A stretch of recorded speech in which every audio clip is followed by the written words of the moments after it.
So good afternoon, everyone. First of all, I want to thank you, IX Forum, for inviting me to this very interesting event. I'm pleased and honored to be with you here in Dubai. I'm working for Dufan Energy Trading, a Swiss trading company who is part of the Duferco Group, which is one of the leading steel trading company in Europe. We are more than 3,000 people, and we have revenues in excess of $8 billion.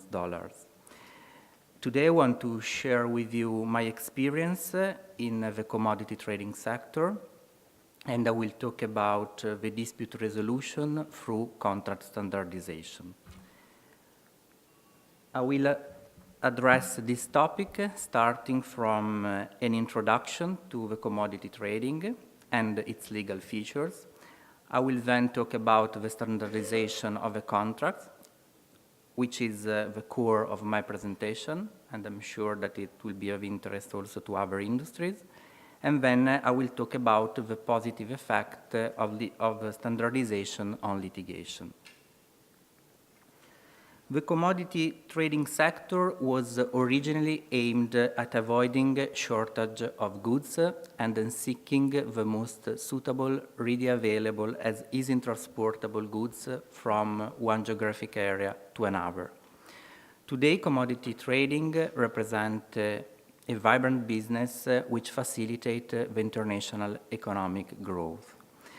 The commodity markets include the following physical products: energy products like oil, LNG, gas, and electricity; precious and industrial metal like gold, copper, silver, and steel; and agricultural products like coffee, rice, wheat, and sugar. Such products are also traded in the financial markets through instruments like derivatives, swaps, and futures. The market is a complex and sophisticated one with the presence of several companies interested in both speculating and hedging activity. Each commodity has its own features like transportation, price cycle, and dependency on seasonal demand. Such complexity has led to the presence of several operators, which includes producers, importers, exporters, banks, and financial institutions, and trading companies. What are the legal challenges that a lawyer who operates in this sector has to deal with? The commodity trading sector is a sector in constant evolution over the last 30 years. Its evolution has gathered speed thanks to financial instruments, which call upon a strong need of legal advice in order to better manage the business and to prevent any possible pitfalls. We, as in-house counsel, together with the help of external lawyers, are required to manage and oversee the delicate task of compliance of any contract with the increasing number of international and national regulations. Furthermore, we are also required to provide the business with prompt, reliable, and very quick advice, I would say on an almost daily urgency basis. Lastly, this sector constitutes a real interaction between law and business. It's fundamental that the legal advice starts from the outset of any activity. It's also fundamental to have a very good knowledge of a business and to be considered a business partner of a trading desk. In this presentation, standard agreements means a neutral framework contract with fixed terms and conditions, and not a contract which has been unilaterally set by one of the parties. Standardization offers the following advantages. First of all, there are lower transaction costs, also in terms of time expenditure. Usually, such standard agreements are drafted by a reputable law firm or group of scholars. There is a higher homogeneity and consistency, and there is an easier comparison between different draft versions of the counterparties. There is also a higher expectancy in terms of well-balanced and a neutral regulation of conflict interest. And finally, there is for sure an improvement of contract management. What is, what is the impact on the commodity, on the standardization on the commodity trading? The commodity trading is a highly concentrated sector with a relatively low number of companies. Such companies enter into several numbers of contracts with normally a very high value. Thirdly, speed, flexibility, and reactiveness are of a major importance in the negotiation. Last but not least, it's quite common in the commodity trading sector that each of the party at the same time are sellers and buyers. This is quite an often things that happen. This feature entails the need to have a set of agreement readily available, neutral, and well-balanced in order to be adapted for each kind of commodity, taking it into account the geographical scope or the temporal scope. So we have spot agreement versus long-term contracts. It is important to stress that the commodity trading sector has been one of the first sectors adopting the industry-wide contract standardization. The most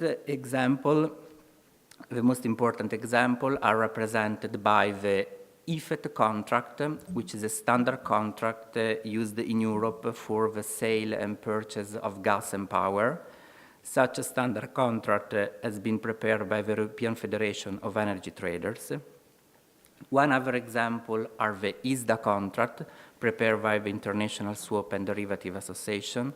This is the most commonly used standard contract for OTC, that means over-the-counter derivative transaction. And two other examples are the GASFA contract and the FOSFA.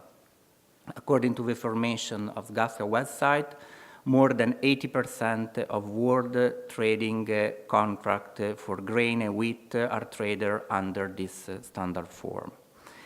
And the FOSFA contract, which is the standard agreement, has been prepared by the Federation of Fat and of Oil Seeds and Fat Association.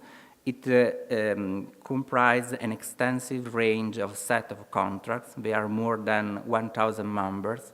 And according to the information provided of their website, 85% of all the trading of this contract are using standard agreement.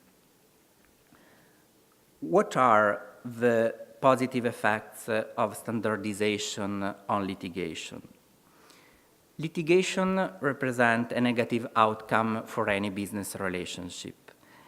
As a matter of fact, international corporations are strongly litigation adverse subject, since usually the cost related to the litigation, which is normally solved through arbitration, overwhelm the benefit. Moreover, a social stigma may derive from the business environment from a litigation with smaller company or state-owned company, regardless of its success or fairness. Therefore, international corporations require a tool to stabilize the risk related to their commercial expectation and to equally distribute between the parties the risk of non-performance of agreement. The standard contract, the standard agreement in the international trade environment represent the best tool to reduce risk and in particular risk of litigation. Standard agreements are designed to have a self-regulated character in order to prevent and regulate early at the drafting stage any and all possible negative outcomes which may arise during the execution of a contract. How can the standard agreement in practice prevent litigation? As I said, standard agreements are drafted by a reputable firm or group of scholars. Secondly, they are often sponsored by international association or organizations representing different interests between their stakeholders.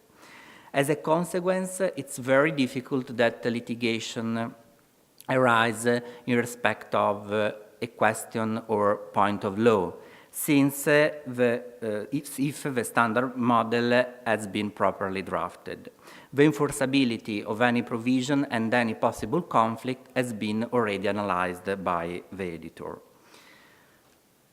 Furthermore, many associations provide their members with legal opinion in respect of a standard agreement, so that based on the place of incorporation of the parties and the place of execution of a contract, it's possible to foresee any possible issues vis-à-vis local laws.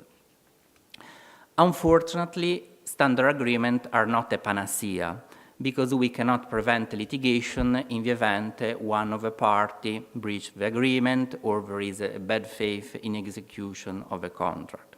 However, a standard agreement makes it easier to detect such behavior and provide the party reliable procedure to settle the dispute.